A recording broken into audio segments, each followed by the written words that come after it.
The James Webb Space Telescope, an astounding piece of equipment built to outperform the Hubble Space Telescope, has made a terrifying and amazing discovery that might completely change our perception of the universe.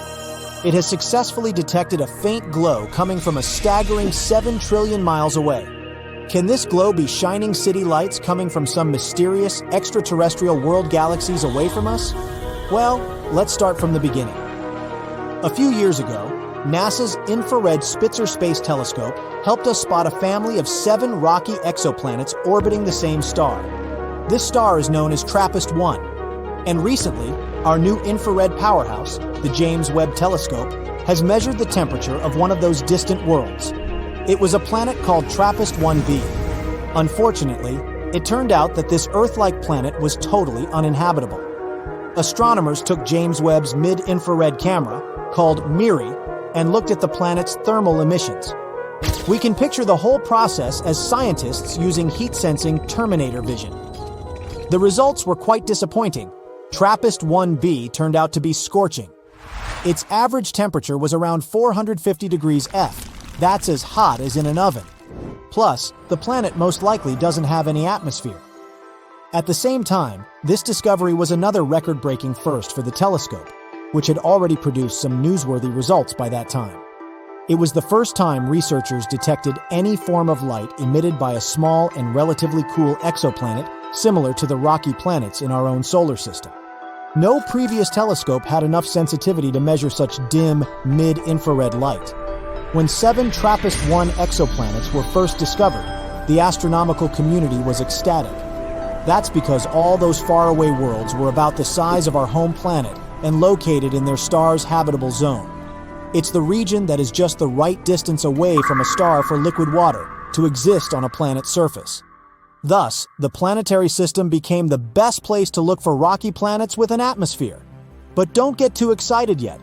These planets aren't likely to become new worlds for humans to explore, mostly because the TRAPPIST-1 planets are totally out of our reach at the moment. They're just too far away, at a whopping 235 trillion miles away. Their star is also much smaller and redder than our Sun. It's classified as an M-dwarf star. In our home Milky Way galaxy, there are twice as many of such stars as there are stars like the Sun. And they're also twice as likely to have rocky planets orbiting them. It's probably not surprising that astronomers are very interested in such stars. They're the main targets for seeking potentially habitable planets. And it's also way easier and more convenient to observe rocky planets around such smaller stars. But there's a catch. M-dwarfs are more active than our Sun. They frequently flare and spew high-energy rays which are likely to be extremely damaging to planets' atmospheres and any forms of extraterrestrial life.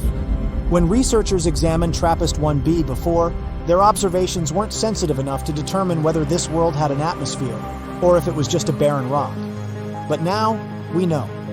The planet is tidally locked to its star, which means that one of its sides always faces the star, while the other is stuck in perpetual darkness. The latest simulations suggest that if this planet had an atmosphere, its temperatures would be much lower since the air would redistribute the heat around both sides of the planet.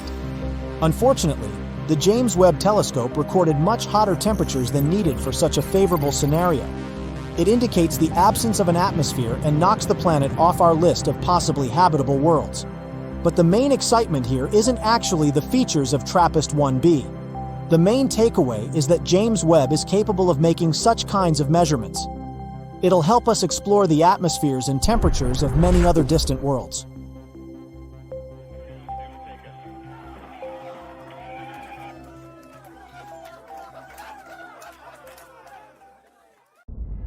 So, astronomers have just announced that they might have found signs of possible life on a planet outside our solar system. Wow! This distant world is called K2-18b, and it sits about 124 light-years away in the Leo constellation. So, what life are we talking about? Little green men? Octopus-like tentacled creatures? Well, not exactly. First things first, let's define what life is. It's what distinguishes animals and plants from inorganic matter, like the ability to grow, reproduce, and change. Now, what do we need to support life? If what comes to your mind is water, bingo! Scientists have the feeling that K2-18b might be covered in oceans. And if it's so, it can support tiny forms of life like microbes. A team of researchers from the UK and the US used the James Webb Space Telescope to look at the planet's atmosphere.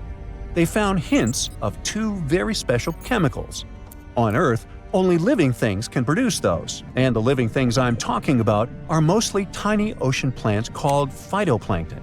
So, basically, this planet might indeed host life in the form of algae. Now, of course, scientists still need more proof before getting too excited. We should keep in mind that it's possible that those chemicals were made by something we don't understand yet, not necessarily by living things. But still. K2-18b is a big boy. It's more than 8 times heavier than Earth and about 2.5 times larger.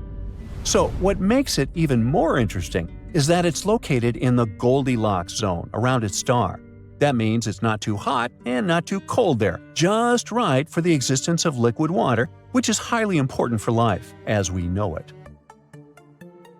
Astronomers study faraway planets like this by watching how their light changes when they pass in front of their star. This allows us to figure out what kinds of gases are in the planet's atmosphere.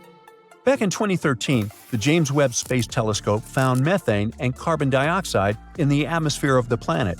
These are carbon-based molecules, and it was the first time they were found on a planet in the habitable zone. Scientists also saw a weak signal of a chemical called DMS, which is mostly made by tiny ocean life here on Earth. So, the researchers pointed the telescope at the planet again a year later using a different tool that could pick up more light details. This time, they found much stronger signs of DMS and some related chemicals. But the problem is the signals aren't strong enough yet. They haven't reached something called the 5 sigma level, a parameter scientists use to confirm discoveries. Plus, even if the DMS really is there, it doesn't automatically equal the existence of life. Scientists once found DMS on a comet, which means that it can be produced without some kind of life taking part in the process. And still, the amount of DMS on K2-18b looks way higher than anything seen on Earth. That's why some astronomers are sure it's coming from something living. K2-18b has been a top pick for what scientists call a Haitian planet. This term means a big, watery world with thick hydrogen atmosphere. It's not the kind of place where extraterrestrial civilizations like in movies would live. But it could be home to tiny life forms, like the microbes that once lived in Earth's oceans billions of years ago. Once again, not everyone agrees on how friendly K2-18b really is for life. Some scientists think planets like this might actually be too close to their stars to hold on to liquid water. K2-18b orbits its star every 33 days, which is pretty fast, and could mean it's too hot. That's why some experts claim that even if the planet has any water at all, it might be boiling. Or maybe it's not water, but oceans of lava. But most scientists agree on one thing: we should wait and see. With just 16 to 24 more hours of telescope time, astronomers could confirm what they've seen. This could happen in the next few years. And even if it turns out K2-18b isn't the world we're looking for, we're still getting close. With powerful telescopes like James Webb and more coming in the future, we might be able to answer whether we're alone in the universe or not. At the same time, some places in our own solar system, like Mars, Venus, or Saturn's moon Enceladus, might actually have a better shot at hosting life. Or we could keep exploring other promising worlds, like Proxima Centauri b, which is the closest exoplanet we know about. It's just 4.25 light-years away from us and orbits a small star called Proxima Centauri, right in the habitable zone. This planet is a bit bigger than Earth, which makes it a super-Earth. That's what we call exoplanets larger than ours, but much smaller than gas giants like Neptune or Jupiter. Proxima Centauri b is a fast-moving world. It needs a mere 11 days to go all the way around its star. Scientists think Proxima Centauri b might have a rocky surface, and that's a good sign for possible life. On the other hand, its star blasts it with a lot of ultraviolet radiation. It might have already destroyed the planet's atmosphere, if there was any to begin with. So there's a big question mark when it comes to this world's habitability. Then we've got TRAPPIST-1e, another promising Earth-like planet. It's one of 7 rocky planets orbiting a small, cool star called TRAPPIST-1, about 39 light-years away. Discovered in 2017, it might be one of the most promising places to look for life beyond Earth. This planet is actually a bit smaller than Earth, with a mass around 1/2 that of our planet. It completes an orbit around its star in just 6 days, which is super fast compared to Earth's 365 days. The planet's size and density suggests it has a rocky surface, and that's another key factor when we talk about habitability. Even though TRAPPIST-1e is very close to its star, the star is quite dim and cool, so the planet might still have a stable Earth-like climate. Some scientists even think it could have more water than Earth. Let's move on to Kepler-186f, located about 500 light-years away. It was the first Earth-sized planet found in a habitable zone of another star. It orbits a red dwarf, which burns cooler and lives much longer than our Sun. This means Kepler-186f could have stable conditions for billions of years, giving life plenty of time to possibly form and evolve. The planet gets only about 1/3 of the sunlight Earth receives, so it would likely be cooler but still warm enough to keep water from freezing. It also seems to be a rocky planet just like Earth, which boosts its chance of hosting life. Now, how about visiting LHS 1140b, about 40 light-years away? This planet has about 5.5 times the mass of Earth. Scientists think it's rocky and possibly has a thick atmosphere, which is a big deal. An atmosphere like that can trap heat, keep temperature stable, and protect water from escaping into space. This world orbits a quiet red dwarf star, so it's not constantly blasted by harmful flares like some other exoplanets are. Some studies even suggest LHS 1140b could be an ocean world with lots of water. So it's one of the more exciting planets we've found in our neighborhood. And finally, we have Gliese 12b. Astronomers call it Exo-Venus. It sits 40 light-years away from Earth. This world is about the size of Venus and orbits a cool red dwarf star. It needs just under 13 days to complete one orbit. The temperature on the planet is around 107 degrees, which is quite warm but still okay for life. The thing that makes Gliese 12b so interesting is that it could help us understand how Earth-sized planets around cool stars hold on to their atmospheres. That's important because an atmosphere is crucial for things like liquid water and protecting life from harmful radiation. According to some researchers, Gliese 12b is one of the best chances we have to figure out whether planets like this can stay habitable. You're gazing up at the night sky. Wow! For much of our history, we've been looking for life among these stars and the planets near them. But space has eyes too, and there's someone out there looking at us, maybe. Scientists claim that at least 29 distant planets may be watching us right now. So comb your hair and smile. We've so far identified at least 1,715 neighboring star systems in the Milky Way that can detect our planet with conventional telescopes. These stars are located in our galaxy. So if they were to point their telescopes at our Sun, sooner or later they would see a small dot that passes between our home star and the observer. This is called a transit. It's a method of detecting planets in astronomy. For example, you can observe transit phenomenon right at home with a telescope. You have to point it at the Sun and wait. Then you'll see Mercury. That's the closest planet to the Sun, and now you see it as a small dot. Mercury transit process can last about 5 hours, and this phenomenon happens about 14 times in a century. You'll be able to observe the next transit on November 13th, 2032. Mark your calendar. Likewise, you can observe Venus, the second planet from the Sun, but because it's farther away, its transits are less frequent. The last one was in 2004 and 2012. The next pair of transits is expected in 2117 and 2125. Hey, I won't be around then. So these star systems have the opportunity to observe our planet. But long-range telescopes work a little differently. Actually, the observer will not see a black dot with the Sun in the background. The telescope will measure the brightness of our star. When Earth begins its transit between the Sun and the observer, the telescope will record a slight drop in the brightness of the star because our planet is blocking the path of the Sun's rays. Those faraway scientists of extraterrestrial civilizations will be able to calculate this drop in brightness and determine the size of our planet. But not all 1,700-plus star systems may have extraterrestrial life. Scientists have narrowed it down to 29 planets near some of these stars. They're potentially habitable. That means these planets are roughly Earth-like in size and within the habitable zone of their host star. That means they're not too close to the star, so it's not too hot for potential life. The water doesn't evaporate there like in a boiling pot. And they're not too far away, so it's not too cold and the water doesn't freeze into thick sheets of ice.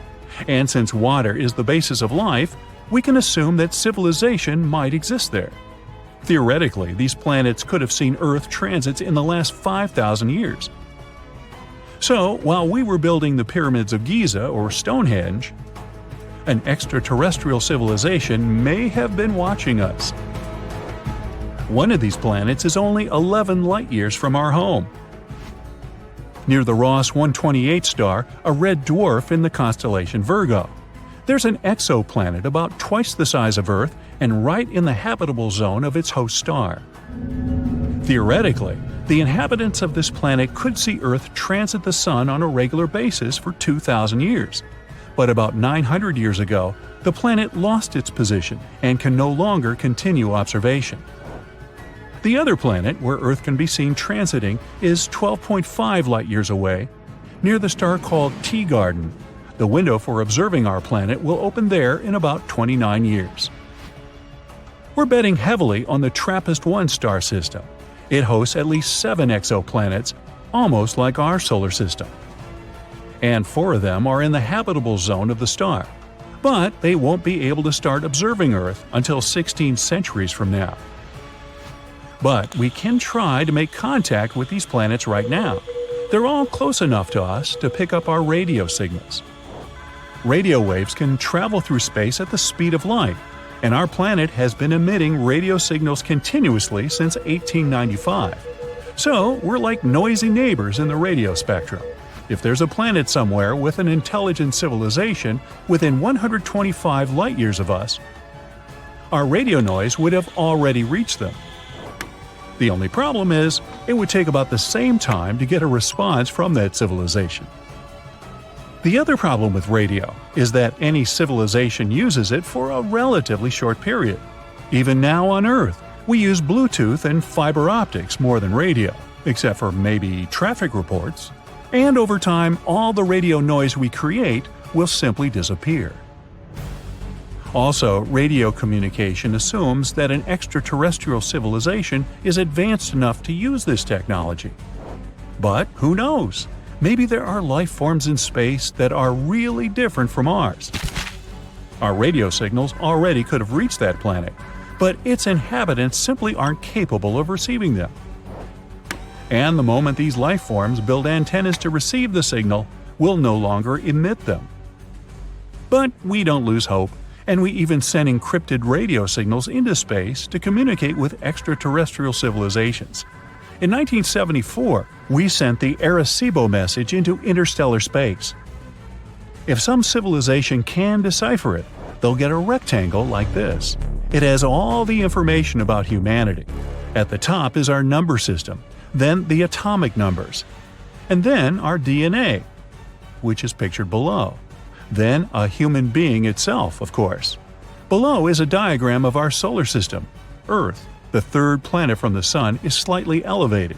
This is how the extraterrestrial civilization will understand which planet this message came from. Below is a diagram of the Arecibo radio telescope itself. Another option how to deliver a message to a distant planet is to literally send a mail delivery there. It could be a space probe. And we've already done that. These are Voyagers 1 and 2. They were launched in 1977 and are still operational. In 2012, Voyager 1 became the first ever human-made object in interstellar space. It travels to distant stars and carries a message written on a golden record. The disk contains greetings in 55 Earth languages, a lot of music from different parts of our planet. Different sounds like ocean noise, human voices, and animal sounds. In addition, there are 116 images on the record. These are pictures of people and earthly landscapes. In these pictures, there's information about the Sun and our DNA. The record case contains instructions and a needle to play the record. There's also a map of our galaxy's pulsars so that astronomers from an extraterrestrial civilization can find our solar system. The main disadvantage of sending a message this way is time. Voyager 1 will reach its first stop, the Gliese 445 star, in 40,000 years. Voyager 2 will reach the Ross 248 star in 42,000 years. And in about 296,000 years, it'll pass Sirius, the brightest star in the night sky. I can't wait. Also, an extraterrestrial civilization can detect us with calculations and formulas. All it takes is a little observation of the Sun. In star systems with planets, the host star doesn't stand still. It rotates around a small orbit. This is because the heavy star attracts the planet, but the planet also has its own gravity and resists.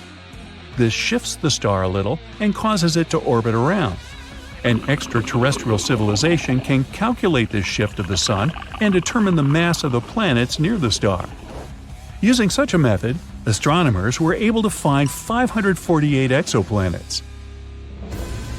Now suppose we made contact with an extraterrestrial civilization near the closest star, Proxima Centauri.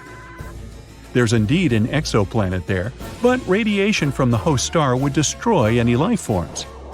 But imagine we still got a return signal. It would be the slowest chat in history, because our message would take 4.2 years to reach the planet, and we'd have to wait another 4.2 years to get a response. And so we arranged to meet. This civilization doesn't know how to fly into space. So we have to take the first step. Although Proxima Centauri is the closest star to our solar system, it takes about 73,000 years to travel there by conventional rocket. So we have to learn to travel at the speed of light. But even then, it would take 4.2 years to travel there. Imagine if we found extraterrestrial life on the other side of the Milky Way. Our galaxy is 100,000 light-years wide. So the journey from edge to edge would take 100 millennia. So, we either have to cheat the laws of physics or transfer all of human civilization to a giant spaceship that will travel from star to star for thousands of years. And when it launches from Earth, only the great and many more greats of the first crew will be able to see another star system from the spaceship portal. Hey, can you move your head? I'm trying to see out the window. Space is a dangerous place. It seems like wherever you go, something tries to get rid of you. So what if you wanted to go up there without a spacesuit? What's good is that your body probably wouldn't explode. Your skin is strong and stretchy enough to deal with all that pressure. You wouldn't freeze right away either. In space, the only way for your body to lose heat is through radiation, which happens very slowly for a relatively cool object like a human body. You would eventually get cold, but it would take a while, or your fluids would evaporate. Keep your eyes closed if possible.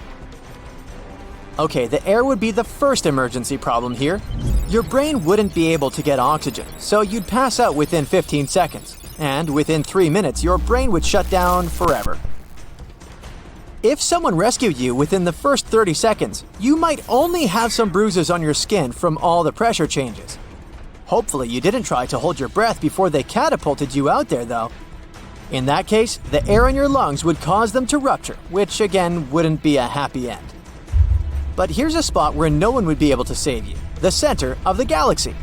Each galaxy has a supermassive black hole at its center, and these are even worse than you might expect. They eat up a bunch of matter and release an enormous amount of energy. The largest of these gobblers and the hungriest among them are something we call quasars. Well, to be precise with the relations here, quasars actually contain supermassive black holes that eat everything in their way. And these quasars are some of the most energetic space objects that we know about.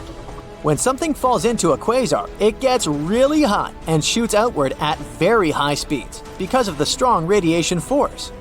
Quasars can deceive you if you try to observe them through a telescope because you might think you're looking at stars. Astronomers also named them quasi-stellar radio sources because the signals were coming from one place, similar to how it goes with a star. But quasars, of course, have a stronger light. They can shine much brighter than a galaxy with billions of stars. But this same radiation that makes them so bright is not such good news for the galaxies where they're located, because these guests are not very polite and they're slowly ripping them apart. Okay, maybe not that slowly. As a black hole eats matter, hot gases circles around it and produces very intense radiation, which then creates a quasar. Scientists use the famous Hubble Space Telescope to study 13 insanely powerful quasar outflows of radiation. This energy can travel at speeds over 40 million miles per hour and reach temperatures of billions of degrees. One particular outflow of radiation they studied got faster and went from nearly 43 million miles per hour to about 46 million miles per hour in only 3 years. The energy these outflows carry is several hundreds of times stronger than all the light our entire Milky Way galaxy emits. And all this hot gas is moving so fast that it can really cause a lot of damage to the host galaxy. It rushes through the galaxy like a massive tsunami, faster than anything we've previously discovered in space. At the same time, it's pushing apart all the potential material that could get together and form new stars. In just 1 year, this quasar wave can push away as much matter as hundreds of suns and create spectacular fireworks. I mean, the light show would be cool, but that seems like an awful lot of wasted material. These things we're discovering can really help us answer the question that's been bothering us for such a long time. Why do big galaxies stop growing after they reach a certain mass? No wonder when the quasars don't even allow new stars to be born. How rude! I mean, a black hole itself can't destroy the whole galaxy. When a star gets too close, a black hole will tear it apart with its strong gravity. This creates a lot of energy and a bright flare too. And even though we can't really see a black hole itself, scientists can at least study these flares. They can measure their energy more accurately than ever before because they look at how the surrounding dust absorbs and re-emits the light from the flares. It's actually similar to how echoes work. Scientists have also used NASA's Chandra X-ray Observatory to study more than 100 galaxies and realized these black holes are consuming thousands of stars, so they could gain more weight. There are different types of black holes. We call smaller ones stellar mass black holes. They're about 5 to 30 times the mass of our Sun. On the other end of the scale, there are supermassive black holes that nest in the centers of large galaxies and weigh millions, or even billions of times the mass of the Sun. And recent research tells us there are intermediate mass black holes, which lie in between the two extremes. And it seems these intermediate black holes could be small black holes that had been eating lots of stars, becoming bigger. The special buffet a black hole just can't resist is when there's a dense cluster of stars in the center of a galaxy. Yup! So yeah, black holes are mean fellas, but there's still no way they could eat a whole galaxy. A black hole's gravity is just not strong enough, unless there's a quasar around, making its force stronger. Don't worry though, quasars are usually billions of light years away from us. That means we see them as they were billions of years ago, because light takes time to travel. And light years represent the amount of time necessary for that. It's great that we can study quasars, not because they're pretty cool, terrifying, but still cool, but because with their help, we can learn more about how our own galaxy formed and developed. Quasars are part of a larger group of objects called active galactic nuclei. This family tree also includes Seyfert galaxies and blazars. These are not as awesome as their cousins, but okay, we'll give them a short introduction. Seyfert galaxies may look normal in regular images, but they emit a lot of infrared radiation, radio energy, and X-rays. Basically, they're similar to quasars but release less energy, and they have supermassive black holes at their centers too. Copycat.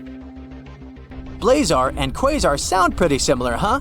Still, they're a bit different. The story of a blazar starts in a familiar way. At the center of a galaxy, there's a giant black hole surrounded by a disk of dust, gas, and debris that spins really fast. As the material in the disk falls towards the black hole, its gravitational energy can end up being converted to light.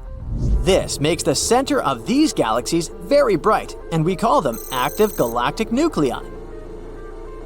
Some of these active galactic nuclei are not fine with just shining bright, so they shoot out jets of material that nearly reach the speed of light. This is a quasar. But when a galaxy happens to turn so that the jets point towards our home planet, it's what we call a blazar. And yes, it's like Earth is staring down the barrel of a cannon. Quasars and blazars emit jets of particles pointing towards us or in our direction. Scientists believe Seyfert galaxies are different because they emit jets pointing away from us, which is why it's harder to detect them. These jets from blazars can release particles with lots of energy that we call neutrinos. A couple of years ago, scientists discovered a single neutrino that traveled from a supermassive black hole in a blazar located about 4 billion light-years away. This was so exciting because we've captured neutrinos from only 3 cosmic sources so far: our Sun, a supernova, which was a powerful explosion that happened in a nearby galaxy in 1987, and now from the blazar. In the heart of the galaxy, there lies a mysterious object, the likes of which no astronomer has ever seen. It streaks across the sky like a shooting star on caffeine. So, what is this mysterious blob? And how is it related to the black hole in the center of our galaxy? Let's find out. This thing is called X7. It's the mysterious blob that's been hanging around our galaxy's supermassive black hole for decades. Some even say it's been lurking around there for, like, hundreds of years. We know a few things about X7. For example, it weighs around 50 times as much as Earth. It may sound like a lot if you're an Earthling, but in space, that's like a tiny drop in the ocean. X7 is also moving pretty fast, at speeds of up to 700 miles per second. That's faster than you trying to catch the last slice of pizza before your roommate gets to it. But what in the world is this thing? A magic star we've never seen before? An extraterrestrial spaceship? Well, there are some theories connected to the blob's future tragic fate. Unfortunately, X7's days are numbered. Right now, it's on a 170-year-long elliptical orbit around the supermassive black hole at the center of the Milky Way. But it's not going to make it that far. Each year, it's spiraling closer and closer to the black hole. In just a few years, it will become spaghettified. Yes, that's a real scientific term. And finally get sucked in, never to be seen again. There are supermassive black holes in the centers of all galaxies, including our very own Milky Way. These black holes are so massive that they warp space-time, causing nearby stars to orbit around them at incredible speeds. They serve as cosmic vacuum cleaners that suck in anything and everything that comes close enough. The black hole in our galaxy is called the Sagittarius A star. Sounds like the name of a fancy Hollywood celebrity, doesn't it? But this celestial object is far more impressive than any mere mortal. It's about 4 million times more massive than our sun, which means it could probably eat our entire solar system for breakfast. But don't worry, these black holes may seem really scary, but in reality, they're too small to compete with an entire galaxy. They'll just suck in a couple of the nearest stars, and that's all. Also, Sagittarius A star doesn't seem to have a very good appetite. It's been observed to be pretty quiet lately, which is good news for us. But even if it were super greedy, it wouldn't pose any threat to us. This black hole is over 26,000 light-years away. From Earth, we can see it in the Sagittarius constellation. In 2022, the Event Horizon Telescope collaboration released the first ever image of Sagittarius A star. It took years of collaboration and technology to capture this stunning image. And this is our second photo of a black hole in history. The first one was released in 2019, and it showed the supermassive black hole called M87 star. Yes, they both have star in their names. Don't try to make it make sense. Anyway, you may remember this photo as the first ever image of a black hole ever. It went crazy viral across the internet. And this black hole, M87 star, located in the Messier 87 galaxy, is way scarier than Sagittarius A star. You thought 4 million solar masses is impressive? Then how about 2.5 billion solar masses? M87 is a real monster. It's also known for its powerful jets of plasma, which are so energetic that they extend thousands of light years from the black hole's center. If M87 were a superhero, it would be Iron Man, with his repulsor beams on full blast. Now technically, you can't take a photo of a black hole itself, since it's, well, black. No light can escape its grasp. But the glowing orange ring in this photo shows the matter surrounding Sagittarius A star. It's called the accretion disk, a swirling disk of hot gas that spirals the center, heating up to millions of degrees in the process. It's like a giant fiery vortex, but with no escape. And the shadow in the center indicates the black hole itself. Inside that shadow, there's an event horizon. The event horizon is the boundary around the black hole, beyond which nothing, not even light, can escape its gravitational pull. It's the point of no return, where the gravitational force is so strong that even the fastest object in the universe, light, can't escape. Once you cross the event horizon, you're doomed to fall toward the center of the black hole, where the laws of physics as we know them break down. And this is exactly the fate that awaits our unfortunate X7. Right now, the pure blob is getting stretched and yanked by powerful tidal forces. By the way, before it meets its untimely demise, X7 is expected to put on a bit of a show. Its closest approach to the black hole, called periastron, is projected to happen in 2036. And when it finally gets torn apart by the Sagittarius A star's gravitational forces, there may be some cool fireworks to see. But this is not the most important thing. The funny part is, X7's future end may help us finally understand what the heck even is this thing. A team of scientists have been studying how a strange blob orbits the black hole. And that's when they discovered that X7 has stretched to almost twice its initial length. And what does that mean? Well, it suggests that X7 is most likely made of debris ejected during a recent collision between two stars. Yep, you heard that right, a space car crash. Imagine this. Two stars fall in love and start circling each other for many years. After that, they finally merge together. At this moment, they eject tons of gas and dust. And perhaps this cosmic dance created our blob baby, X7. It's basically like the crumbs left on the table after a giant space feast. Something like this is actually pretty common, especially around black holes. It's like a galactic fender bender that sends debris flying everywhere. Actually, the universe is full of mystery blobs. They're called the G objects. No, they're not the G-men from Men in Black, but they're just as mysterious and elusive. These guys have been puzzling astronomers for more than 20 years. They look like gas clouds, but behave like stars. It's like they can't decide whether they want to be a cloud or a star. Come on, guys, make up your mind. G objects stretch out at the closest point to the central black hole, but emerge intact, like a rubber band that stretches but doesn't break. Scientists think that they're the stars that have merged together into one. And while doing that, they also produce a huge cloud of gas that hides the result from view. Kinda like when you're wearing a bulky sweater, so that no one knows that you've put on a few extra pounds. And then a study published in 2021 found that one of these objects, G2, was actually a molecular cloud concealing 3 baby stars. Talk about a plot twist. But X7 is the black sheep of the strange blob family. It's significantly different from the G objects, like the weird cousin you see once a year at family gatherings.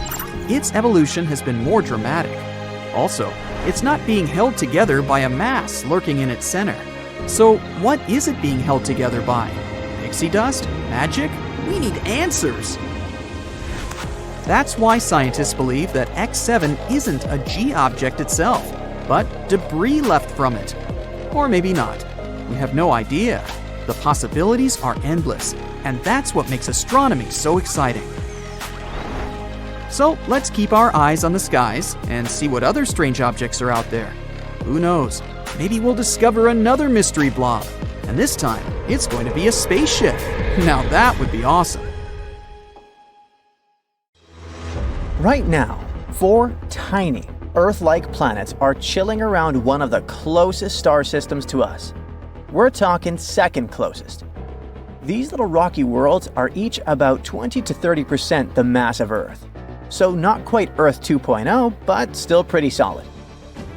Will one of them become our new home one day? Well, all of them are pretty close, so future humans might actually visit them someday. Not like next year or anything, but we could potentially send missions there. Don't expect any extraterrestrial neighbors, though. Those planets probably aren't home to life, or at least not anything we'd recognize. Let's take a look at them. The planets are called Bernard B, C, D, and E. How creative, huh? The innermost has a mass of 26% of Earth. The second one is a bit bigger, with a mass of 30% of Earth. The third one has 4% more mass than the previous. And the outermost is... no, it's not the biggest. Actually, it's just a baby, with a mass of 19% of Earth. All the planets are likely rocky, like the inner planets of our solar system. They orbit their star very closely. That's why they only need a few days, under a week, to make a full circle. Now, what about that star these little guys are circling? It's called Bernard's star. Astronomers have always had a hunch there might be at least one planet orbiting it. First off, this star is super close, in cosmic terms, of course. Only the Alpha Centauri trio is closer to us. Bernard's star is just under 6 light-years away, which is basically next door. At the same time, it's not like our Sun. Bernard's star is a red dwarf, the most common kind of star out there. It's got only about 1/6 the mass of the Sun. But red dwarfs are a goldmine for learning about planets outside our solar system. And studying Bernard's star can help scientists figure out what planets around single stars, like our Sun or this red dwarf, are like. Or what kind of environments red dwarf planets might have. And most importantly, we might finally find the answer to this super important question. Could any of these places actually support life? For the longest time, scientists thought there might be a big Jupiter-like gas giant hanging out near Bernard's star. All because the star has a little wobble. It looks as if it shifts towards and away from Earth over time, so something might be tugging on it. Interestingly, it wasn't a giant planet doing the pulling. According to a study from March 2025, it's actually 4 smaller rocky planets, each about 4 times the mass of Mercury. One day, they ganged up and started tugging on the star together. These planets are incredibly close to their star, so close that they can whip around it in just a few days. Sadly, because of that, they might be way too hot for anything like life. Besides, since these 4 seem to explain all the star's movement, the researchers think there's probably nothing else orbiting the habitable zone. So, there's no Earth 2.0 orbiting around Bernard's star. Still, it's an awesome find, especially since this star is basically our cosmic neighbor. Plus, the system might not stay off limits forever. With nuclear fusion engines or light sails, futuristic propulsion systems that could make the trip way faster. We might probably go there one day. And then we'll finally figure out if these worlds are really lifeless and maybe even colonize them. Now, let's see how scientists found the star's hidden planets. Normally, Astronomers spot exoplanets when they catch them crossing in front of their stars and blocking some light. But Barnard's star is tricky, because in our view, it's like we're looking from above the system, so its planets don't block the light in the usual way. That's why they call it the Great White Whale of planet hunting. To get around this, researchers used a super-sensitive instrument called Maroon X attached to the Gemini North telescope on Hawaii's Mauna Kea volcano. Over 112 nights, spread out across 3 years, the telescope picked up tiny changes in the star's movement. These shifts let scientists figure out how many planets must be tugging on the star, as well as estimate their sizes. At first, they found 3 planets. But then they used another device, deliciously called Espresso, and located at the Very Large Telescope in Chile. And only after a shot of this espresso did they find a 4th planet. By combining the data from both instruments, they were able to more or less confidently say their findings were solid, not just random glitches in the data. Even though red dwarfs, like Barnard's star, are the most common type of star in the universe, most are way too far for us to see planets around them easily. These new findings suggest that small rocky planets could be pretty common around these stars, and that's huge for future discoveries. Now, finding new exoplanets is cool and all, but it might be even more exciting to dwell on their birth and evolution. And a recent study has made the sweetest discovery ever. Newly born exoplanets might actually look like Smarties, that popular British candy, rather than spheres. We've always kinda assumed that baby planets are born ball-shaped, but they might be oblate spheroids instead. A team of scientists from the University of Central Lancashire in England used computer simulations to build a model of the formation of planets in dense gas disks surrounding young stars. After that, they compared these models with actual observations and noticed that the young planets took pretty unusual shapes. The thing is that even though almost 6,000 exoplanets have been discovered so far, astronomers still don't have a clear understanding of the sequence of events marking their birth and early evolution. But this new research might finally shed light on this process. So, the astronomers examined the formation mechanisms of gas giant planets like Jupiter and came to the conclusion that planets built up from their centers. After that, the researchers focused on the initial shapes of such planets. They were also interested in how they could encourage the growth of these planetary seeds. How could they turn into such massive planets, some of them bigger than our solar system's largest giants? According to the standard theory of the formation of planets, such growth happens gradually and smoothly. First, dust particles start to stick together, turning into larger and larger objects. This process lasts for a very long time and is known as core accretion. It's the model of planet formation scientists favor. There's another theory, according to which planets' birth might happen over shorter periods of time. This data involves a protoplanetary disk, a disk of gas which makes up 99% of its mass, and dust, around 1%. This disk orbits a newly formed star, and hypothetically, planets might form from this cloud. Protoplanetary disks are likely to be common byproducts of star formation. They might range in mass from 0.001 to 0.3 solar masses. Inside such disks, matter slowly moves inward, and dust particles grow bigger, to the size of pebbles. At one point, after 2 to 3 million years, a giant rotating protoplanetary disk breaks into pieces, and that's how baby planets are born. This theory is known as the disk instability model. As for the model built by the team, it seems to support this second, less favored theory, rapid planet formation through disk instability. All because this theory explains how large planets can form relatively quickly at pretty large distances from their host stars. As for the weird flattened shape of these newly formed planets, it might be due to the material falling onto them. Most likely, it goes mainly to the poles of new planets. One of the main conclusions of the research is that the appearance of young exoplanets, as we see them from Earth, may vary depending on how they're angled. If Earth is directed face-on to an exoplanet, it will seem that the latter has a traditional spherical shape. But if seen on edge, a baby exoplanet will look like a real Smartie.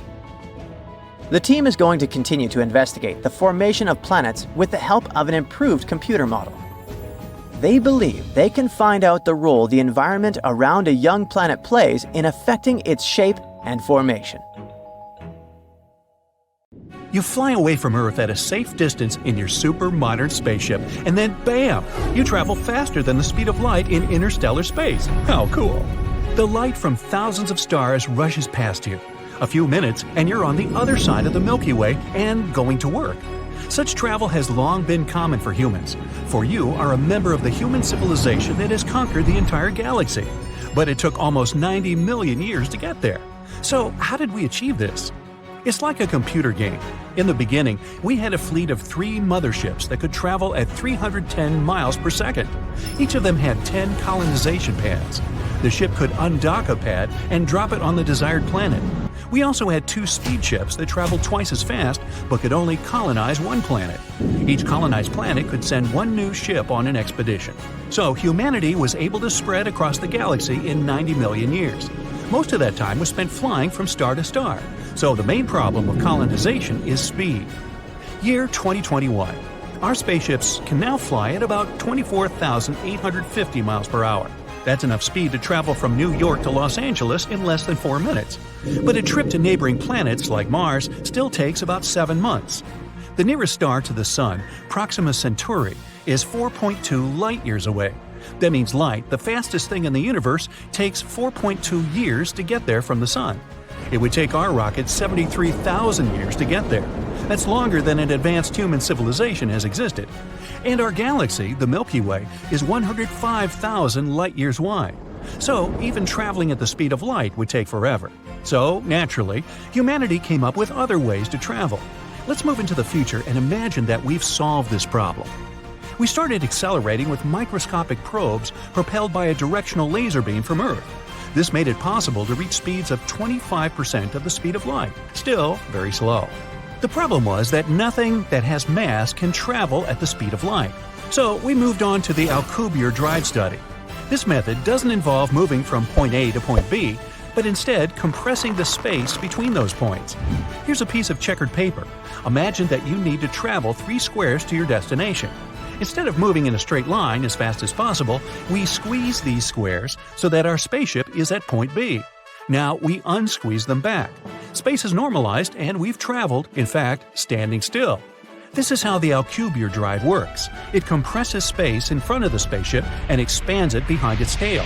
So, theoretically, an Alcubierre drive spaceship can move at any speed, even faster than the speed of light.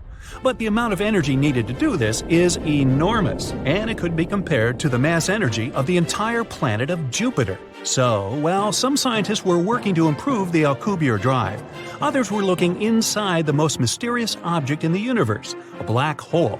A black hole is something so heavy that it attracts even light and won't let it go. Imagine a circular trampoline. This is our space-time. We put a basketball in its center. The trampoline sags a little bit. Now all the objects we put on the trampoline will roll toward the basketball. That's how gravity works. But if you roll the golf ball past the basketball, it has a chance of getting out of this funnel. Now put a heavy bowling ball in the center of the trampoline. The trampoline sags even more. Now the golf ball will inevitably fall into the funnel with the bowling ball with no chance of escape. That's how a black hole works. And some scientists believe there may be a wormhole at the heart of a black hole. It's a shortcut between point A and point B in the universe. Back to our piece of paper. Instead of moving straight ahead, we fold the piece so that point A is right above point B. Now we make a hole in the paper and move to point B. We unfold it back and voila! You've arrived at your destination. So there's a theory that if a spaceship enters the black hole's gravitational field and withstands the incredible stress there, it can exit to any other point in the universe which that wormhole led to. It might even be another galaxy or even a parallel universe. Well, our research was successful, and now, looking at a map of the Milky Way, we can get to absolutely anywhere. All that remains is to choose the right place to colonize. There are about 1 billion stars. Around each of them are planets possibly suitable for life. So we need to narrow down the list. First, we look for relatively young stars, almost like our Sun. Near them, a human colony can potentially live for a long time. After that, when a star gets old, it begins to expand and turn red. In the last stages of its life, it can absorb all the planets around it and then explode with such force that the light from the explosion can be seen dozens of light years away. Secondly, the candidate for a human colony must be in the habitable zone of the star. It's a sweet spot, not too far away from and not too close to the star, so that it's not too cold or too hot there. In other words, water on the planet must exist in liquid form. Also, the candidate planet must have a solid surface so that we can live on it. Another important factor is the size of the planet. If it's too big, its gravitational force will press on us. It'll be harder for us to jump, walk, and lift weights on this planet because we're used to the Earth's gravity. But if the planet is too small, we'll feel like real strongmen there. We'll be able to jump high and lift large weights. But then our muscles will lose tone and our health will deteriorate. So, we're looking for a planet about the size of Earth. Altogether, we have about 100,000 star systems that fit our parameters, so we start exploring and colonizing. And here's our first target. We've named this planet New Home. Clever. We fire up our faster-than-light engine, and bam, we're there. Even though this planet fits all our criteria, it's still hard to call this place home. Desert landscapes with lots of craters and canyons. We'll have to work hard to make this place look like Earth. The terraforming phase of the planet is about to begin. That means we're going to change the climate and the atmosphere here. We need about 78% nitrogen and 21% oxygen so we can breathe here without spacesuits. So we're launching air plants. Other plants will produce water. We're also building power plants and a plant to produce fuel for our spacecraft. Last but not least, food extraction. Once everything is ready, the colony here can exist on its own. And after several centuries, this planet will be developed and populated enough to send an expedition to colonize neighboring worlds. So, for many millions of years, humanity has been weaving its web in the Milky Way. From one planet to another, we've colonized our galaxy. Humanity is now not only multiplanetary, but also interstellar. The next goal is to make us an intergalactic species. Here's our Milky Way. Zoom out. This is the local group of galaxies. Each one contains millions of stars, candidates for colonization. We have to travel 5 million light-years to get there. Zoom out again. Virgo supercluster. There are about 100 clusters of galaxies similar to our own. Zoom out again. Billion light-years from our home. Neighboring superclusters. Now, each galaxy looks like a little dot, and there are thousands and millions of them. Zoom out even more. 14 billion light-years from Earth. This is our observable universe. There are about 2 trillion galaxies. Even at 1,000 times the speed of light, it would take us billions of years to colonize even 1% of the stars here. But it's not over yet. There's a cold spot on the map of the observable universe. Some scientists think it's a scar from a collision of our universe with a neighboring one. They say the universes could be like bubbles, each containing trillions of galaxies. Once such bubble crashed into ours, and its gravitational force ripped clusters of galaxies out of our universe. If this is true, then parallel universes do exist. Then we have truly endless possibilities for exploration, finding new worlds for humanity, and contact with extraterrestrial civilizations. Sounds like fun. The search for ET is on. It's most definitely on. With the successful launch of the James Webb Telescope, the search for Earth-like planets has become a riveting topic of worldwide attention. Apart from the James Webb Telescope, other tools are being used to find good Earth-like candidates. The TESS satellite and the Kepler telescope are at the forefront of searching for other Earths. After we first clear the air of a few pesky philosophical questions, we'll take a close look at these two searches and what the James Webb Telescope hopes to find. So, why are we searching for Earth-like planets? Well, because we can. Incredible advances in Earthbound telescope technology have enabled ultra-precise observations of starlight, which led to the earliest discovery of exoplanets. As planets go around stars, there's a gravitational interaction between the planet and the star. They pull each other. The planet's pull upon the star will cause the starlight to wobble back and forth ever so slightly as the planet or planets orbit the star. This has always been the case, but the wobble of the starlight was never able to be detected because starlight always twinkles. You know, twinkle, twinkle, etc. Adaptive optics inside telescopes is the technological breakthrough that first enabled astronomers to find exoplanets by taking the twinkle out of starlight. Mechanical springs on the underside of telescope mirrors bend the mirrors ever so slightly to neutralize the distortion, the twinkle, caused by starlight passing through Earth's atmosphere. Without the glimmer of starlight, the slight wobble caused by planets pulling gravitationally on the stars is observable. The bigger the wobble, the more planets. It's called the astrometric method of exoplanet detection. Isn't that a mouthful? Whole star systems and literally thousands of exoplanets were inferred to exist around nearby stars by analyzing the wobbly patterns of starlight. But the planets themselves could not be seen. Suddenly, our solar system was not unique anymore. Astronomers got giddy over the inescapable conclusion that probably every star had planets. It became impossible not to ask the poignant question, is the Earth unique, or are there other Earths? What's the big deal about finding Earth-like planets anyways? Well, considering all the financial resources the developed countries are spending on finding Earth-like planets, it can be said without a doubt that it's definitely a big deal. Including the launched James Webb Telescope, which cost $10 billion, the Kepler Space Telescope, which cost $550 million, and the TESS satellite, which cost $200 million. The investment in finding Earth-like planets is certainly eyebrow-raising. Now, if you keep in mind that these costs are just for the hardware, and to get a sketch of the full magnitude of the search, you must also include the salaries of a team of data miners, PhD analysts, and postgrads all across the globe in universities, national space agencies, and private institutions. We will conclude that finding another Earth is truly an immense undertaking. Now, suppose we find one. Then Earth is not alone anymore. It's not that we can actually go to any of these planets anytime soon. Interstellar travel requires some breakthroughs in physics and technology, and, well, we aren't there yet.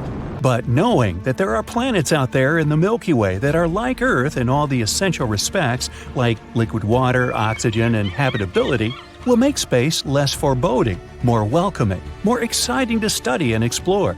It may also give us some more pride in our home planet and make us all better Earthlings. The triple mission looking for other Earths, the Kepler telescope, the TESS satellite, and the James Webb telescope use distinct approaches to find exoplanets. And the synonym TESS tells us what that method is. The T stands for transiting, and that's the key to the whole exoplanet search. E stands for, you guessed it, exoplanets, the target of the excellent investigation of another Earth. S stands for survey, because TESS looks at hundreds of thousands of nearby stars. And S stands for satellite, because TESS is orbiting Earth, unlike the James Webb Space Telescope, which will orbit the Sun. When a planet passes in front of a star, that is called a transit. The planet will block some of the light coming from the star. This decrease or dimming of the star can be measured. The dimming of starlight tells lots of things about the planet. By knowing how bright the star is and how much the star's light was dimmed by a transition in front of the star, we can tell how giant the planet is or how close it is, but we won't know which. Is it big or is it close? Until the planet's orbit is also timed. It means our TESS satellite must take long-duration videos of the stars. Ooh, video of the stars. Hollywood should like that. The TESS satellite doesn't have a telescope. It uses 4 CCD cameras to stream live long-duration videos of as many stars as possible, hundreds of thousands of stars. Why so many? Well, because for a transit of a planet to be observed, it must pass directly between the TESS satellite's cameras and the star.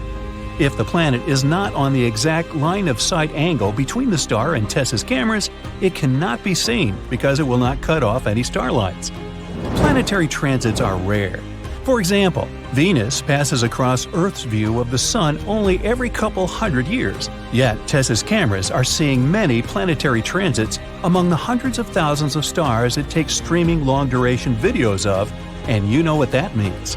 It means there must be hundreds or thousands of times more planets than are observed by the transiting method. It is, therefore, an inescapable conclusion that every star has planets. Planets are everywhere. And now, the James Webb Space Telescope, with its giant 21-foot, 4-inch wide mirror, is entering the search. It is a technological marvel, a wonder of the modern world, a miracle of advanced engineering. Anticipation is reaching a fever pitch. But with the heightened anticipation comes an almost equal amount of trepidation. And some things can still go wrong before the James Webb Space Telescope returns its first pictures. After the Hubble Space Telescope, for example, was launched in 1990, a repair mission had to be launched in 1993. The mirror on the Hubble was not very well inspected, and its pictures were very blurry. Astronauts had to go up and execute a spectacular spacewalk to fix the mirror. After the fix, the pictures Hubble sent back were more precise than it was ever designed for. This is how an improved model appeared.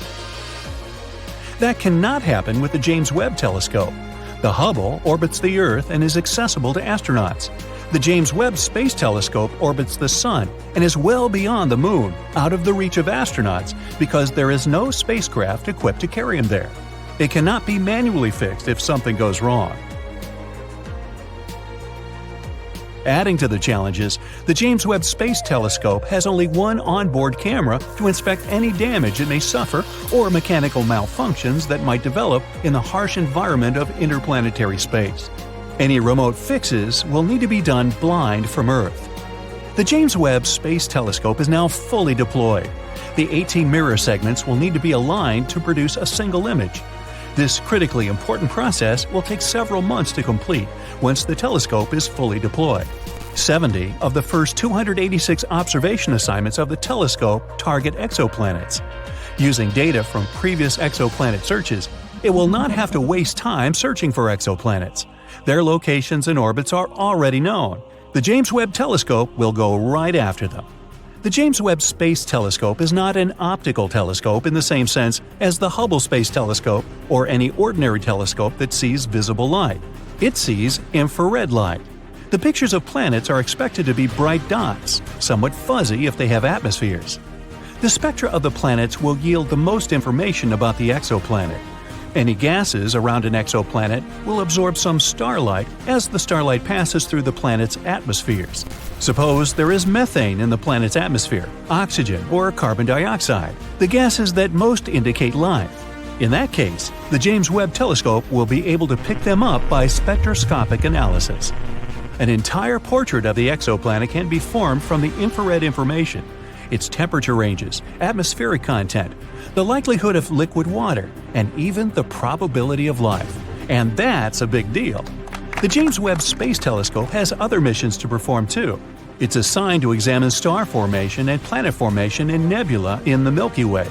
Understanding how solar systems form is part of the search for another Earth. By detecting infrared light, the James Webb Space Telescope will peer to the farthest away galaxies whose visible light gets blocked by dust and gas. These distant galaxies were formed shortly after the Big Bang.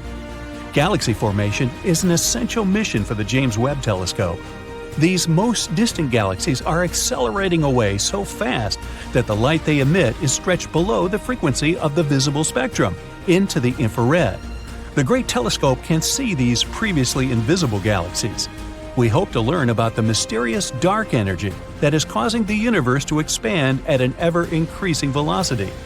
Hope is high that the James Webb Space Telescope will significantly expand our knowledge of this amazing universe we all live in. Check out that buff dude over there with the orange skin. He's been chilling on Mars for a hot minute, which is why he looks like he used the wrong shade of self-tan. You see, all those carotenoids in carrots, sweet potatoes, bell peppers, tomatoes, and pumpkins are protecting him from those UV rays. The more he eats, the more orange he gets. And as for his sturdiness, it's all about that Martian gravity. The gravity here makes us perceive our weight differently. And if you want to be a boss on Mars, you gotta eat heavily. Like, if a person weighs 150 pounds on Earth, it feels like no more than 55 pounds on Mars. So, overeating can help shorten that gravity-to-weight gap. Mercury is a whole different thing. It's hotter than Georgia asphalt during the day, but colder than Elsa's castle at night. You gotta be made of metal with a high melting point to be able to survive here. But for us regular humans, we'd be toast. Literally. Even though Mercury is the closest planet to the Sun, Venus is still the hottest one. Life on Venus, more like life on the Sun's evil twin. The temperature here typically hovers around 870 degrees Fahrenheit on average. Surviving at the boiling point of water, or in the extreme heat of Venus, is a challenge for most earthly species. Only a select few can endure boiling hot temperatures. Others rush to Starbucks to grab an iced latte with the first beams of the spring sun. So no human being can really evolve enough to survive on Venus. The only creatures that could thrive there are probably tardigrades and those weirdos who put hot sauce on everything. You wonder what tardigrades are? Well, those are minuscule and adorable caterpillar-like creatures that possess remarkable durability. They can endure boiling water, the depths of a sea trench, and the frigid, lightless void of space. Recently, tardigrades were included in a scientific study aboard a spacecraft that unfortunately crashed on the moon. Scientists speculate that the tardigrades may have survived the impact. Hey, would you like to turn into this creature and live on Venus? We're done with terrestrial planets. Let's move on to gas giants. Now look at this dude from Saturn. He's got flippers and not arms. He's got small holes with no external ear flaps instead of regular ears. Most of this gas giant is colder than your ex's heart, as the temperature is about minus 220 F. You can't walk on it, but you can turn into a snowball or an ice crystal if you're feeling frisky. Things are quite similar on Jupiter, so probably turning into a seal and chilling there is not that bad of an idea. At least you can live there rent-free. And don't even get me started on Neptune and Uranus. These guys are ice giants with no solid surface, so those sharp-clawed dudes you see in movies? Yeah, they don't exist. Plus, these two ain't exactly hospitable to life. I'll stick to my sweet potatoes on Mars. Thank you very much. Hundreds of diplomatic spaceships take off from Earth and head into space. When they reach their destination, they're met by hundreds of alien ships. This is humanity's first contact with an extraterrestrial civilization. People managed to detect them not so long ago, in a star system very close to our home. It's Proxima Centauri. This red dwarf star is the closest to our solar system. It's 7 times smaller than our Sun, which makes it only 50% bigger than Jupiter. Proxima Centauri is also 8 times as light as the Sun. This star system is 4.2 light-years away. That's how long it takes a photon of light to travel from this star to Earth. By comparison, it only takes 8 minutes for sunlight to reach our planet. If you decided to travel to Proxima Centauri, it would take you about 73,000 years to fly there in a conventional rocket. That's longer than our intelligent civilization has even existed. But it's not the star itself that interests us, it's the planet orbiting it. That's Proxima Centauri b. It's 17% bigger than Earth and about 10% heavier. It orbits its star at a distance of 4.5 million miles. By comparison, Earth is 93 million miles away from the Sun. That's 20 times farther. But the host star, Proxima Centauri, is a red dwarf.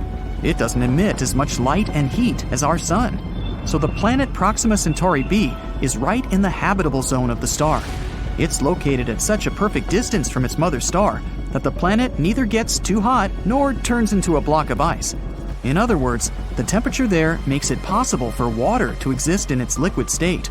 This means that Proxima Centauri b could host life. But further observations of the planet make it doubtful. The host star is very unstable.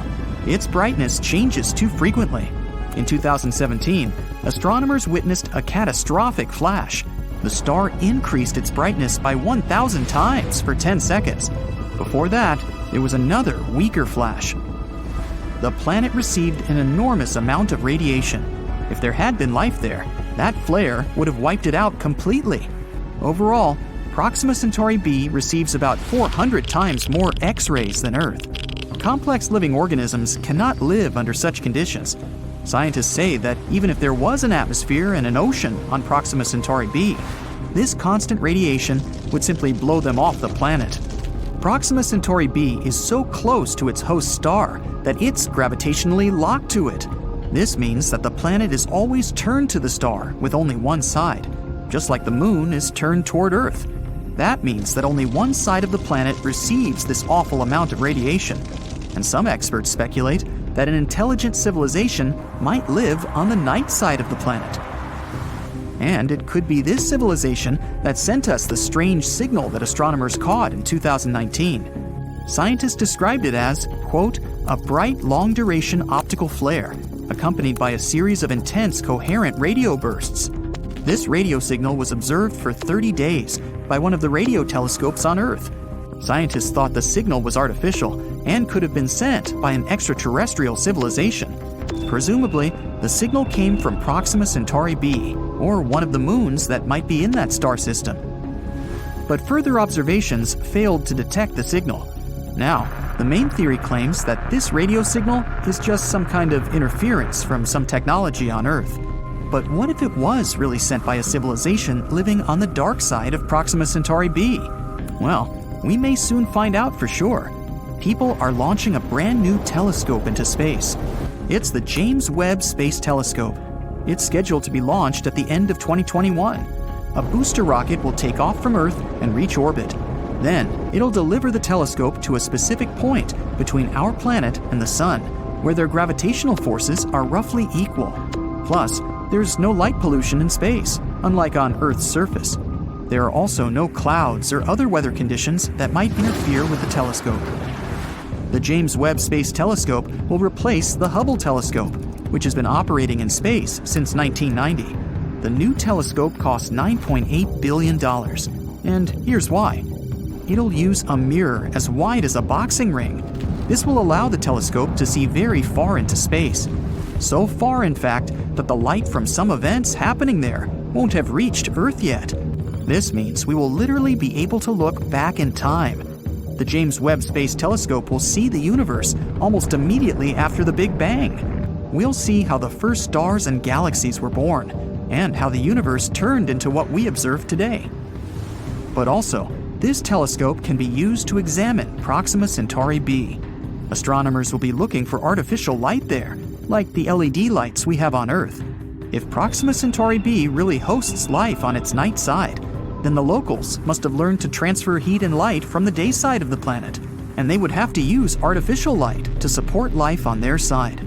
The James Webb Space Telescope is powerful enough to distinguish the light waves emitted by the star from those that might be created by someone on the dark side of the planet.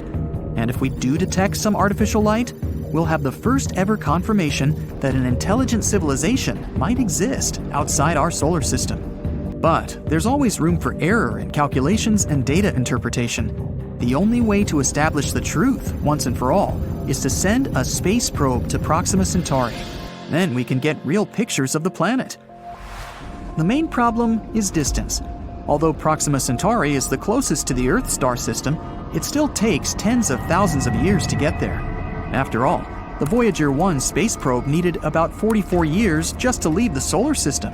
And that's just a small step compared to the actual distance to the nearest star. So we need other methods of travel, and they have to be much faster. Some scientists want to send microprobes to Proxima Centauri b. They won't be any heavier than a sewing needle. A launch vehicle will deploy about 1,000 of these probes into orbit. Then they will unfold a space sail.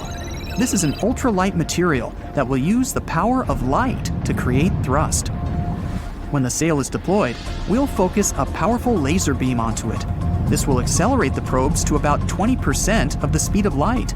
This will be an absolute speed record by our standards, but it'll still take about 21 years for these probes to reach their destination. And we'll have to wait for about 4 more years just to get the first signal from them. The Proxima Centauri star system isn't the only potential world to host life, and one of the tasks of the James Webb Space Telescope is to look out for other worlds. The telescope's powerful instruments will allow it to find relatively cold planets where temperatures are close to those on Earth. We'll be able to study in detail around 24 nearby star systems, and we'll be able to detect not only planets themselves, but also their moons. Scientists expect a boom in the discovery of exoplanets. From the start of the telescope in 2022, we'll constantly be detecting new worlds and learning more about those already discovered. The James Webb Space Telescope will allow us to better study our own solar system. Jupiter's moon Europa, for example. Scientists believe there might be water there. Although Europa looks like a block of ice, the Moon's gravitational interaction with Jupiter heats its core. That likely makes the ice deep below the surface melt. So there's likely to be an ocean under the ice crust. Similar conditions could exist on Enceladus, Saturn's moon. This moon is geologically active. There are geysers that burst out of the cracks on the moon's surface. The James Webb Space Telescope's infrared instruments will be able to explore Europa and Enceladus in search of biosignatures. Those are the traces of life activity of living organisms or bacteria. This telescope is scheduled to operate for about 6 years. But in the future, we'll launch an even bigger one. It's called LUVOIR, which stands for the Large UV Optical Infrared Surveyor. Its mirror will be twice the size of that of the James Webb Space Telescope, and almost 7 times the size of the Hubble's. The telescope is scheduled to be launched in 2039. We'll get it into orbit with the help of a super heavy rocket. Then we'll have to deliver the telescope to its destination, 1 million miles away from Earth. And then it'll begin its observations. We could learn to travel faster than the speed of light by that time. Then, if we find a potentially habitable planet with the help of the telescope, we can send a space probe, or even a team of explorers there. In this case, a diplomatic meeting with an extraterrestrial civilization might become a reality. 2022 and 2023 have been landmark years for discovering new, fascinating worlds. Last year, NASA surpassed 5,000 confirmed exoplanets. The list is incredibly diverse. It includes rocky super-Earths, gas giants like Jupiter, ice giants like Neptune, and so on. And this is just the beginning. There might be more than 1 trillion exoplanets in our galaxy alone. But the most important question is, how many of them are habitable, for us? Are there any planets on this list that could have life on them? Or that could be a future home for us? Of course there are. And in 2022-2023, we found as many as 5 of them. So buckle up and hang on for a wild ride beyond our solar system. The first planet on our list is Wolf 1069b, a boring and stodgy designation. So I'll simply nickname it Wolfie, because hey, who's going to stop me, NASA? A new study conducted by 50 starry-eyed astronomers confirmed something awesome. This exoplanet, Wolfie, which is located just 31 light-years away from us, could potentially be a rocky world. In other words, theoretically, it's a habitable planet. The team behind this discovery used a technique called radial velocity to detect the exoplanet. This is a way scientists study the movements of stars and planets. It's as if when you're playing catch with a friend, as they throw the ball to you, you can see it coming closer and closer. It's kind of like radial velocity. When a planet is moving towards us, it makes the star it orbits appear to be coming closer to us. When the planet is moving away from us, it also makes the star look more distant. Scientists can use this information to figure out what the planet is doing and how big it is. And that's how they found Wolfie. This exoplanet is estimated to be the Earth's size and about 1 1/3 times the mass of our planet. It's orbiting a red dwarf star who I'll call Wolfie's mama. But here's the real kicker. Wolfie orbits within its star's habitable zone, which means it's a prime candidate for liquid water to exist on its surface. That's like hitting the exoplanetary jackpot. Ooh, wish I had a ticket. The study estimates that if Wolfie does have an Earth-like atmosphere, temperatures could rise as high as 55 degrees Fahrenheit, which would mean liquid water could pool on the planet's day side. But here's the catch. The exoplanet is tidally locked to its star, meaning that the same side always faces the star. Just imagine, one side of the planet is always basked in the warmth of its star, while the other is in eternal darkness. Like middle school. Just kidding. The team behind the discovery believes it's a prime candidate for further studies, but we'll probably have to wait another 10 years for answers. Until then, we'll just have to keep searching the skies with our telescopes and crossed fingers. Our next planet is TOI 700e. What's a good nickname? NASA has just discovered a new planet that's set to take the galaxies by storm, or shall we say by orbit. I'll nickname it Toys Were Us. It's almost the size of Earth, most likely has liquid water on its surface, and it's only 100 light-years away. We're not talking about a road trip, of course, but this is close enough in the grand scheme of things. Toys Were Us is the fourth planet in its system, and it's got a bit of a short orbit, just 28 days to circle its star. Well, at least you would have a birthday every month. Hooray! This time, the discovery was made using the transit method. Planets themselves are incredibly small and hard to detect, but when a planet is in front of its star, it blocks some of the light coming from it, making it look a little bit dimmer.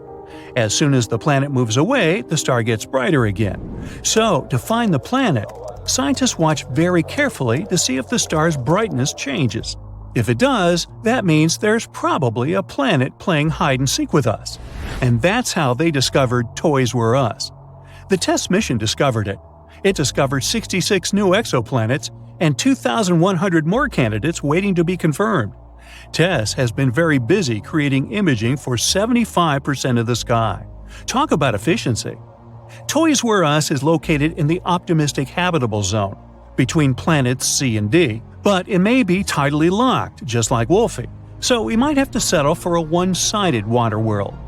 The discovery of Toys Were Us is a promising prospect for future follow-up observations, and it demonstrates the potential for TESS to find even smaller exoplanets in the future. Who knows? It may find a new home for humanity among the stars one day, or at least a new vacation spot.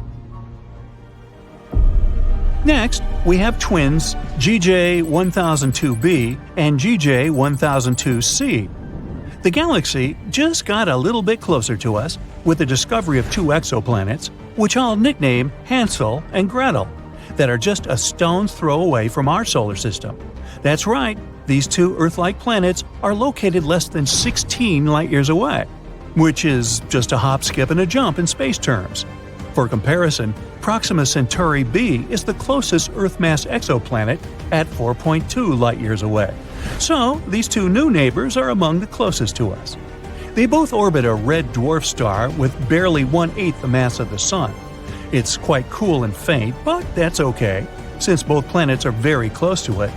Hansel takes 10 days to orbit its star, while Gretel takes just over 21 days. Even more birthdays, I guess. The discovery was made by an international scientific team and was no small feat. The team had to work together with two instruments, espresso and Carmini's. The result? A cafe latte. Nah. What they got were measurements so accurate, you could practically count the number of craters on the planet's surfaces. The big deal is, the planets are located in the habitable zone of their star and are just the right size, making them excellent candidates for future atmospheric studies. The lead author says, "Nature seems bent on showing us that Earth-like planets are very common. With these two, we now know 7 in planetary systems quite near to the Sun." Who knew our neighbors could be so friendly? In conclusion, the discovery of Hansel and Gretel is a giant leap for humankind. So let's all raise a glass of H2O, or whatever they drink on exoplanets, and celebrate it. The last planet on our list is LP890-9c, which I'll call Bob. This super-Earth, located about 98 light-years away, is roughly 40% larger than our home planet. Moreover, it has a twin, which I'll nickname Ray, which is up to 75% larger than Earth. More space is always good, right? The two planets orbit around the red dwarf star. Unfortunately, Ray is quite hot to the touch, with an estimated temperature of 253 degrees Fahrenheit, so don't touch. Its sibling, Bob, is located in the habitable zone of its star, making it a prime candidate for the potential of life. But let's remember that the actual temperature of the planets depends on their atmospheres. It's possible that Bob, being the outermost planet, has a runaway greenhouse effect, making it more like Venus than Earth. So it might be too hot to be habitable at all. But let's not lose hope yet. The James Webb Space Telescope, launched in December 2021, is on the case. With its cutting-edge technology and powerful instruments, including spectrographs, it can peer into the atmospheres of exoplanets and reveal which ones might be habitable. So let's see what it discovers. This planet has been listed as the second most favorable habitable zone terrestrial planet. Now it's on the list with 7 other Earth-like planets, all about 40 light-years away from us. Maybe they'll become our new homes in the future. Maybe we should fix the home we have. But until then, enjoy this moment and celebrate all these new discoveries. Who knows how many more planets we'll find in the future, considering how much technology develops each year? Thousands? Millions? Meanwhile, Bob and Ray, Hansel and Gretel, Toys Were Us, Wolfie and her mama will all be out there waiting for us. There's something happening inside the moon, something that nobody expected. Not a dramatic shift you'd see on the outside, but deep down, where things seem frozen in time, scientists have uncovered a hidden layer of what you could only call moon goo. Remember those school lessons about the crust, mantle, and core? Much like the Earth, the moon is made up of layers, a crust, mantle, and core. However, the moon's core is much smaller compared to ours. Earth's core is huge. It makes up about a third of our entire planet's mass. The moon's core makes up only about 1 to 2% of its mass, and its diameter is about 1/5 the diameter of the moon itself. It's surrounded by a hard, rocky mantle. But it turns out that between these two layers, that mysterious goo layer, and it's way more important than you might think. The layer is soft and partially molten, ebbing and flowing like the tides in our oceans. It rises and falls, stretching and shifting as if it were alive. Its movement isn't chaotic, but subtle and regular. We always knew that the moon influences our seas and oceans, causing tides with its gravity. But it turns out that we influence it back. The goo ocean reacts to the gravitational dance between Earth and the Sun. Also, the molten layer could be made of ilmenite, a very intriguing material. Ilmenite is rich in titanium, a strong and lightweight metal that we really love over here on Earth. Titanium is used in everything from airplane parts and spacecraft to medical devices, even in everyday items like bikes and laptops, all because it's incredibly strong and very resistant to corrosion and heat. So, if the moon might have a molten layer rich in ilmenite, that would be awesome. Astronomers are already planning for lunar bases, and if we had a material to build structures, spacecraft, or even tools for astronauts right there, that would be a game changer. Otherwise, we'd need to transport materials from Earth, which is extremely costly. This is our first tangible sign that the moon is not just a cold, boring rock. Instead, it's dynamic, living, and breathing, with moving forces beneath the surface. NASA used new special tools to discover this: the Gravity Recovery and Interior Laboratory and the Lunar Reconnaissance Orbiter. These are both space missions designed to study the moon, but they don't just look at the surface like a telescope. Instead, they help measure things we can't see with our eyes, like the moon's gravity and how it changes over time. Grail sent 2 small spacecraft around the moon named Ebb and Flow. Clever. The idea was for these spacecraft to fly close to each other and measure tiny differences in the moon's gravity as they go. It's like they were feeling the moon's invisible pull in different places.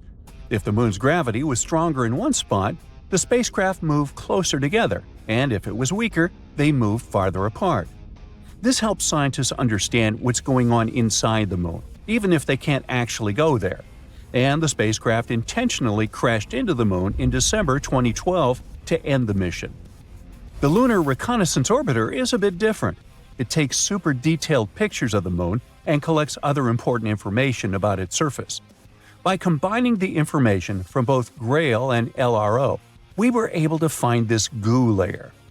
But this discovery actually challenges everything we thought we knew about lunar geology. How did this molten layer get there?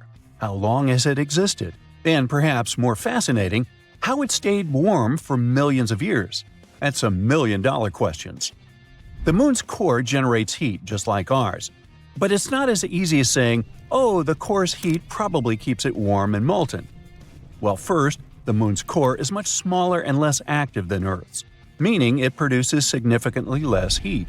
Plus, the moon is much cooler than Earth in general. With temperature dropping to minus 200 degrees Fahrenheit on the surface, how could this inner layer still stay in this flowing state?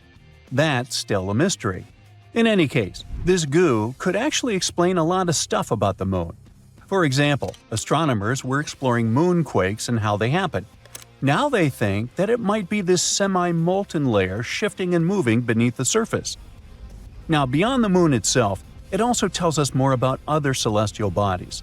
If the moon, something we considered basically a huge static rock, has such a dramatic life, what about other planets, moons, or asteroids? Could they also hide similar hidden movements beneath their surfaces? We can even understand our own planet better, learn more about how tides and similar stuff works. There are so many great discoveries we've been making on the moon. Recently, we found some awesome stuff beneath the surface, massive caves hidden for millions of years. For over 50 years, scientists have suspected that the moon's surface is full of underground tunnels and caves. These are known as lava tubes because they were formed by lava. Duh! Millions of years ago, the moon was pretty unstable. It underwent some volcanic activity, causing eruptions. When a volcano erupts, lava can flow across the surface. As the outer layer of the lava cools and hardens, it forms a solid roof of dark material. It's actually what these famous dark spots on the moon are. These are dark, hardened remains of ancient lava. But the hot, molten lava continues to flow through the center. Once the eruption ends and the lava drains away, what's left behind is an empty, hollow tunnel, hence a lava tube. On Earth, we have lava tubes in places like Hawaii or Iceland, where volcanic activity has created similar underground tunnels. The same thing happened on the moon billions of years ago, although they're much crazier compared to ours. In fact, lunar lava tubes are now thought to be some of the largest and longest in the entire solar system. One such cave was discovered beneath the famous Mare Tranquillitatis, the place where Apollo 11 first landed, and it's at least 340 feet deep. Now, all these lava systems have remained hidden just beneath the surface, untouched for millions of years. Only now they finally managed to prove their existence. Scientists from the University of Trento in Italy found them using special radar technology and advanced computer methods. These techniques let you see underground by sending radar waves. The waves bounce back and give clues about what's hidden underneath. By analyzing the way these waves reflected back, the researchers could detect the shape and size of the hidden caves. Now, the best thing about this discovery is that we could build all our bases there. These caves protect from radiation, harsh winds, and meteoroids. NASA even found evidence that some of these caves stay at a steady 63 degrees Fahrenheit. That's some crazy coziness for the moon. And on top of that, there could even be some water there. So humans could take shelter inside these natural tunnels and build entire colonies on the moon. And I know what you're thinking. Could unexpected lunar monsters hide deep in those caves? Well, sure. There's a huge potential for exploring these caves and finding some awesome stuff. But even if we manage to find a miracle, like small life or microbial organisms, there's a 99% chance that there won't be actual animals or monsters. It would just be impossible for them to develop in such conditions. But it would make a great horror movie. Researchers want to send robots or drones to explore the tunnels first, and then see if they're safe enough for humans. And it's not just the US getting in on the action. China is also investigating the possibility of using these moon caves as a future base, showing that the race to explore and settle the moon is heating up. Ah, well-deserved vacay, finally. This time you're off to see something new. It's an ocean on one of the Uranus's moons. Alright, just kidding. This destination is not a vacation spot yet. But yeah, there are definitely some impressive oceans out there. Hey, don't say you thought oceans can only be found on Earth. But before diving into Uranus Moon's oceans, let's talk about Uranus itself first. The seventh planet from the Sun, and the coolest cat in the solar system. It's got 27 moons, and 4 of them might technically have oceans. That's more than most people have friends. All these moons are like Uranus's mini-me's. They tilt at the same crazy angle as their parent planet, 98 degrees to be exact. And Uranus is so unique that it orbits the Sun on its side. That means its equator is almost at a right angle to its orbit. Talk about rebellious. But why is Uranus like this? Well, some astronomers reckon it's because it got knocked on its side by a massive collision with another planet. And that impact might have actually created Uranus's moons. Fun fact, Those moons have pretty particular names. Instead of mythical figures, most of them are named after Shakespearean characters. I mean, who needs Zeus when you've got Juliet and Desdemona? Discovering these moons isn't easy. They're super dark and located billions of miles away from the sun. It's like trying to find a needle in a haystack, except the needle is smaller than your pinky finger. These 27 satellites are divided into 3 groups: 13 inner moons, 5 major moons, and 9 irregular moons. The irregular ones are rebels with retrograde orbits, while the others are prograde and go with the flow of Uranus. The big boys are Miranda, Ariel, Umbriel, Titania, and Oberon, and they're all in Uranus's equatorial plane and are big enough to be round. They've got craters and canyons and cliffs. Oh my. These moons also formed from a giant impact that tilted Uranus on its axis. That's why they're all tilted too. And because of that tilt, they have crazy seasonal cycles just like Uranus itself. But we haven't found all of Uranus's moons yet. The little irregular ones are sneaky and hard to detect, so who knows how many more there could be. But let's talk about the really cool stuff, what these moons are made of. We're not entirely sure, but we think they're made of rock and ice. Miranda is the most icy one, while the inner moons are probably just dusty. And the ones beyond Oberon's orbit, they're likely captured asteroids that could be rocky, or icy, or who knows what.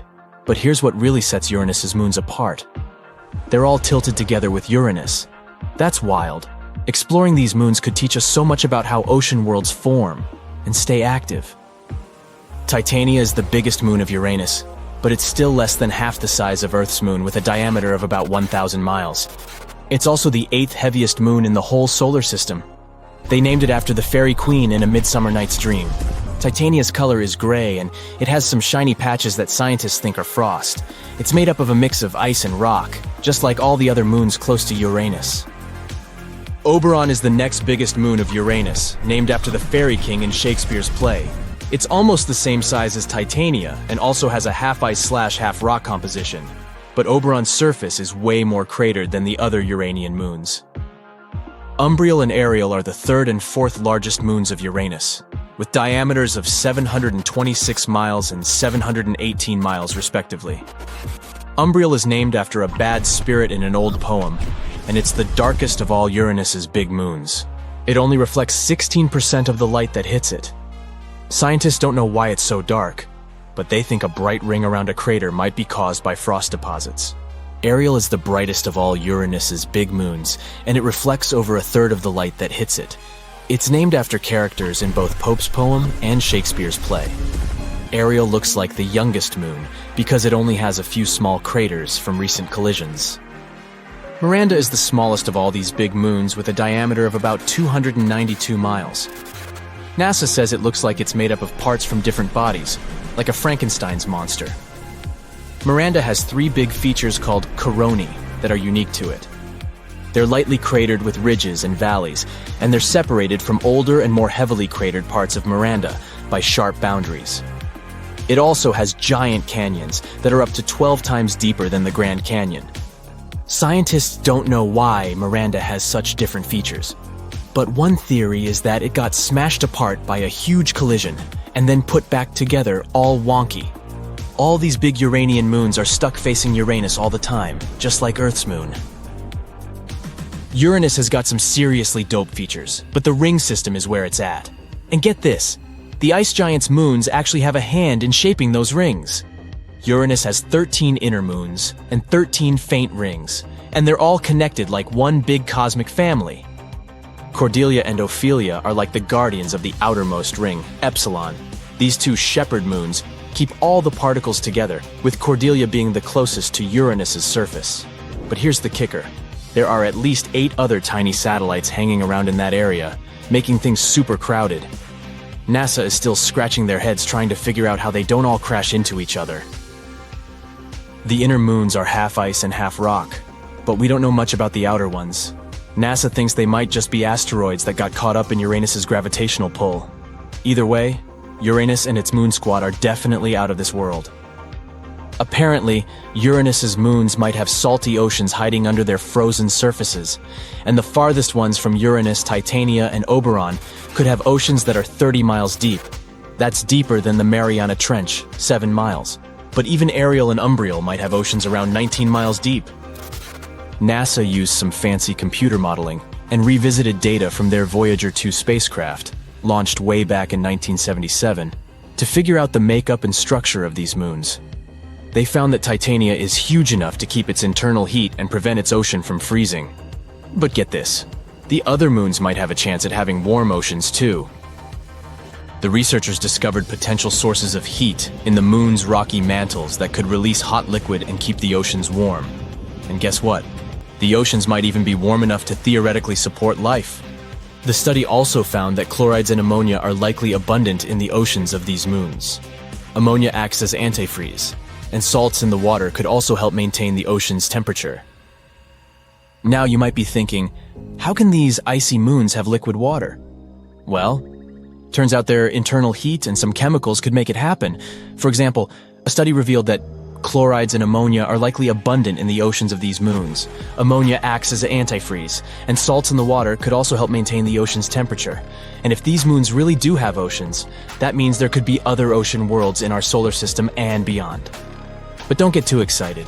These oceans are pretty salty.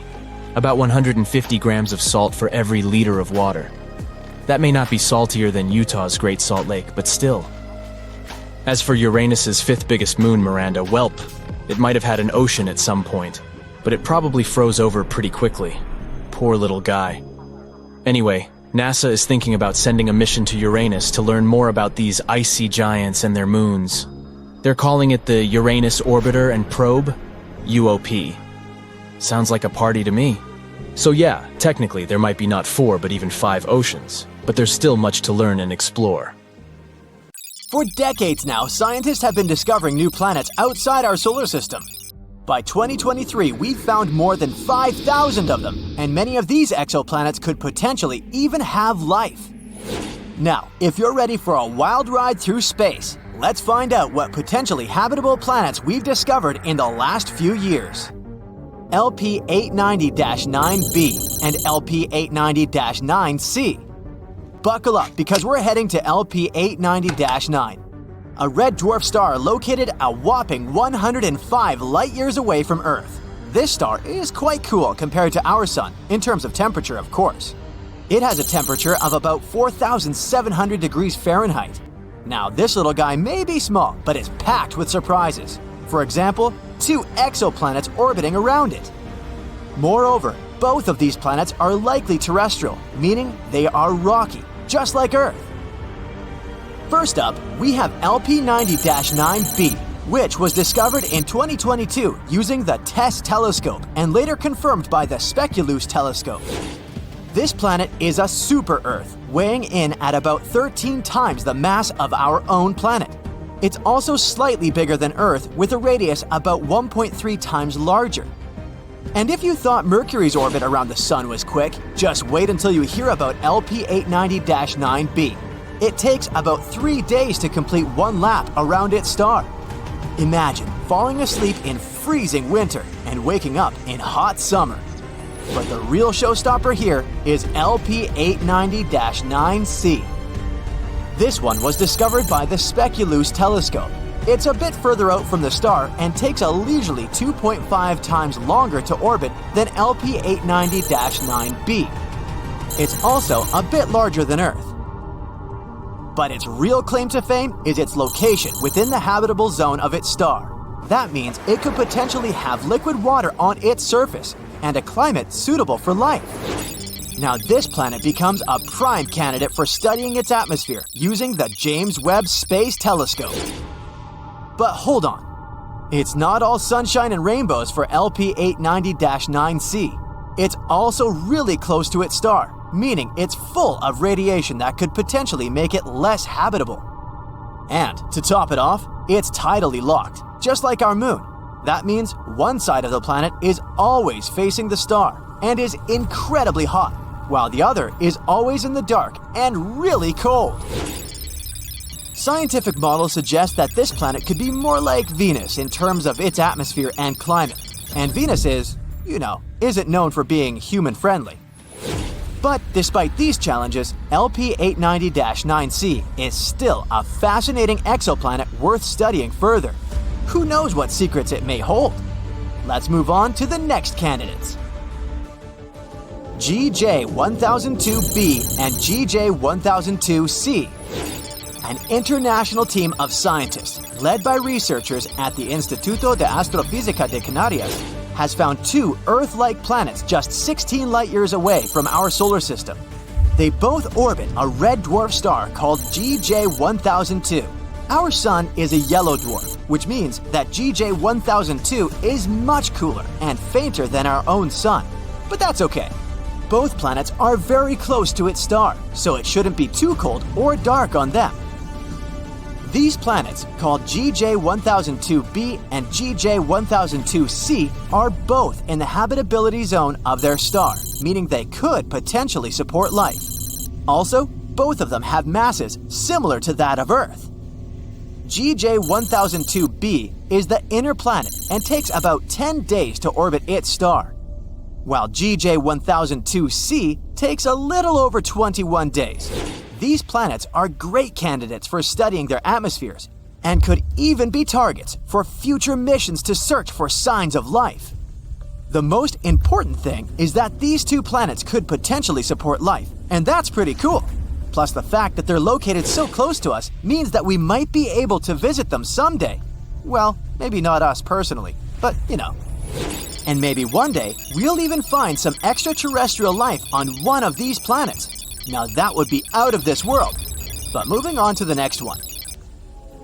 Kepler 1649c.